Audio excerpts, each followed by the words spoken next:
Hi guys, in today's video I'm going to be testing 3 keyboards from 3 different price ranges, starting from a 20 quid keyboard all the way up to an £100 plus keyboard. So I don't really have much of a setup for recording, like outside of the screen recorder, but this is the £20 keyboard. So I got this years ago, like, I don't actually know how long ago, but quite a while ago.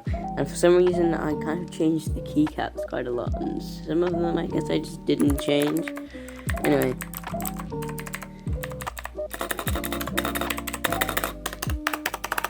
Sounds like shit, but it'll probably be okay for playing, you know.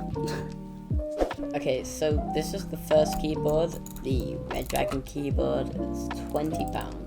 So a few minutes before we begin, the first thing is, the keyboard is old. I think it's about 3-4 years old, maybe 5.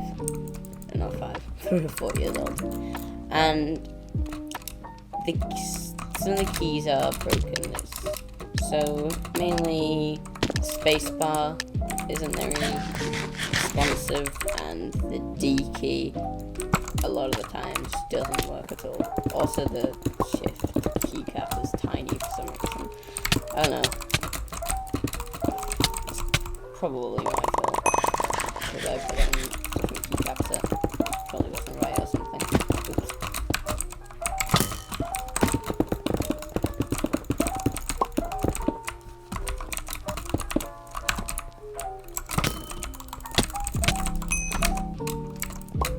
Oops. So, I'm playing this keyboard for only as I was saying, I'm playing this keyboard for only a few minutes. I'm gonna just say a few things. First of all, it's not, well, this was to be expected, it's not as tactile as my Panda switch.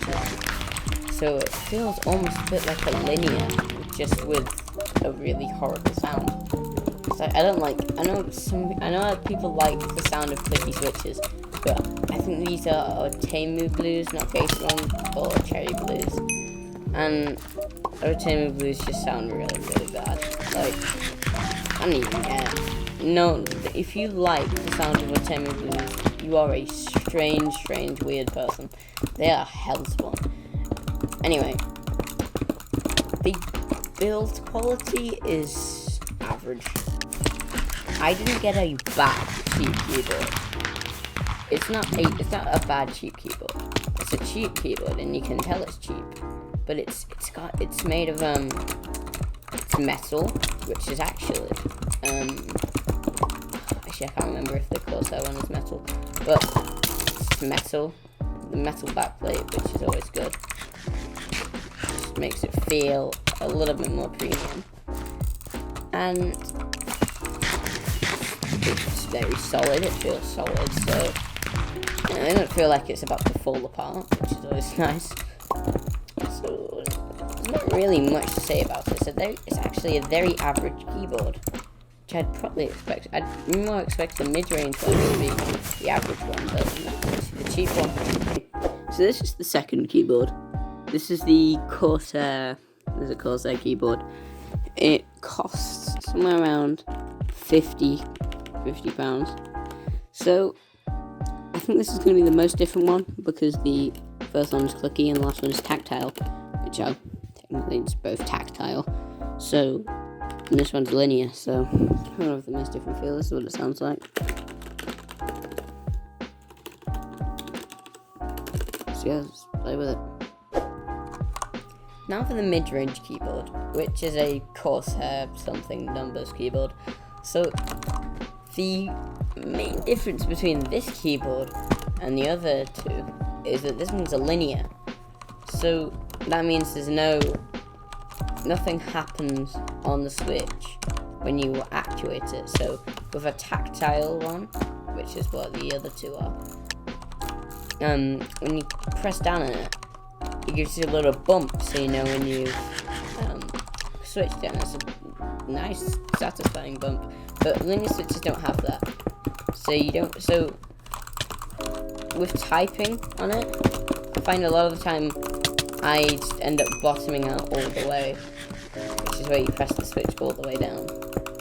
rather than just to its actuation point. So, personally, I much prefer tactiles for typing, but for gaming, I don't really mind.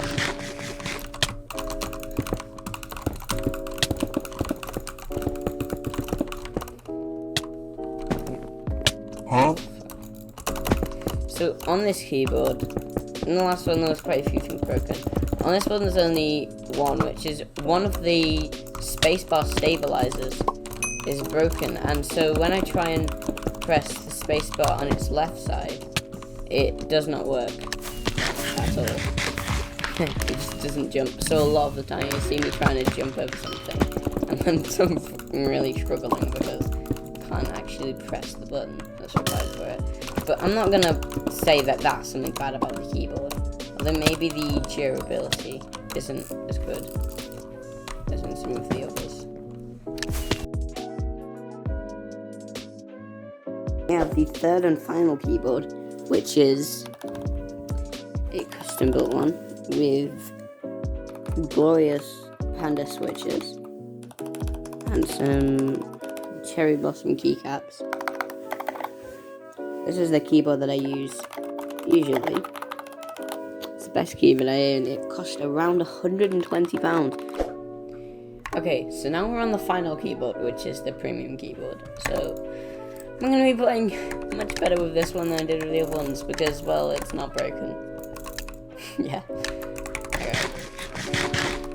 So the first thing I noticed, without even like using it, is that it's so much smaller than the other ones, which is like so much more compact, which is much better. It just feels nicer. It's 60%, so yeah, I really like that about it. And the switches, they'll actuate really well, and I know exactly when they've actuated and everything, so it's really nice for typing. I think the keycaps look really nice. On the other keyboards, obviously, I changed the keycaps on the Red Dragon one, but before they were just black. I don't like just black keycaps, you know? They're just really boring and plain. So I like some spicy keycaps, you know. I think I've got some cherry blossom keycaps, a little bit of weeby, but I don't mind. At the end of the day, I'm gonna do a bit of a weeb, I guess. So I actually recorded this video before, like I've already recorded this video, but stupid me didn't bloody turn on the microphone, so yeah, and then I deleted the videos, like, just out of annoying, like, I was so pissed. I was like, oh my god, I'm such a retard, and then I just deleted them straight away. And I permanently deleted them. I emptied the recycling bin, because otherwise I wouldn't have enough storage to then record another set, without even thinking that I could have done a, what do you call it? I've forgotten the name. A voiceover, yeah. Okay, let's say this person might be AFK, but let's wait, see if they come back. Oh, you know what? Could be a good way to show off the keyboard a bit. So, okay. Let's talk about some of the other keyboards generally. So, this keyboard does get a slight unfair advantage because as I made it, I personalized it. So, all the stuff on this keyboard is stuff that I really wanted. You know, like I handpicked these keycaps because I thought they looked the nicest, which is why I really like the look of them. Whereas on the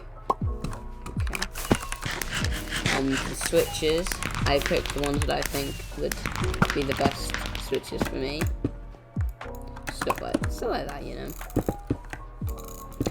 Now, the price is probably the main issue with this one, which is probably why most people have a mid-range, because they're moderately cheap and just as good quality for gaming. Obviously, if you're looking for that premium feel and I guess experience and stuff, definitely the right keyboard, but it does come at a price. It was around £120 for me to make this one. And if you really wanted like a really good build quality as well as really nice switches, it would probably be closer to 200, especially and it could be even 400, 500 if there's specific things you want that aren't in stock. The keycaps that I wanted were in stock. They usually are because they're mass manufactured. And the backbone RK60, which is a famous budget one, but it does get the price grade because I got premium switches. So after all of that, these are my final thoughts. If you're a new gamer who doesn't know or care much about keyboards, the cheapest mechanical keyboard is probably your best option. But don't, whatever you do, get a membrane keyboard. They are terrible. If you're an experienced gamer, probably get a mid-range keyboard. There isn't too much difference between a decent mid-range and a premium keyboard.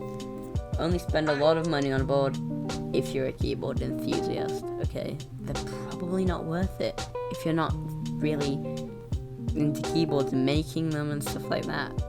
It's because they don't offer too much, if you know what I mean. Like, this keyboard here, okay, it sounds really nice, so it's satisfying to type with it and stuff, but actually performance-wise, there isn't that much of a difference between that and the Corsair mid-range one. Like, you're not going to become better at the game if you use this over the Corsair one, whereas you will be probably a bit better if you use the Corsair one over the cheap Red Dragon keyboard. Definitely better if you have a membrane keyboard, because those are really bad.